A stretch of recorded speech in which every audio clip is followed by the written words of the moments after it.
We's in Mexico! On October 29, 2022, Shanquella Robinson was murdered on a trip to Cabo-Style, Mexico with a friend and travel mates. Dejanay Jackson is the main aggressor and the one captured on video brutally assaulting Shanquella while naked. Although Shanquella said no to a fight, she lost her life due to the vicious attack.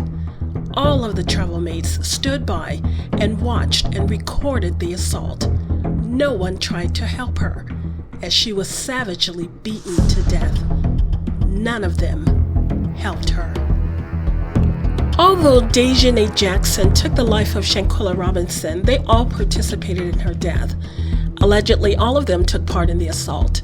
They conspired to cover up their crime by moving her body and putting clothes on her, blaming the cause of death on alcohol poisoning.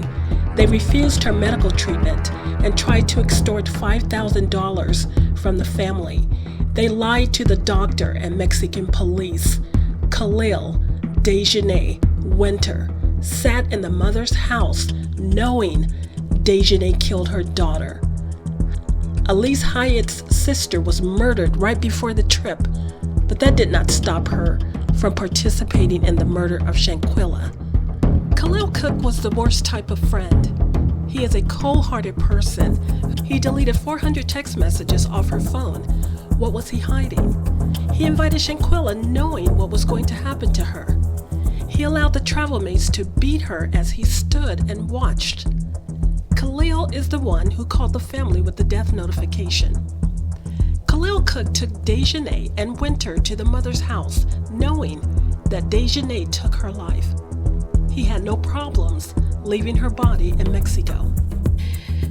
In April 2023, federal prosecutors, U.S. Attorney Dina King and U.S. Attorney Sandra Hairston decided not to bring charges related to the death of Shanquella Robinson, citing not enough evidence.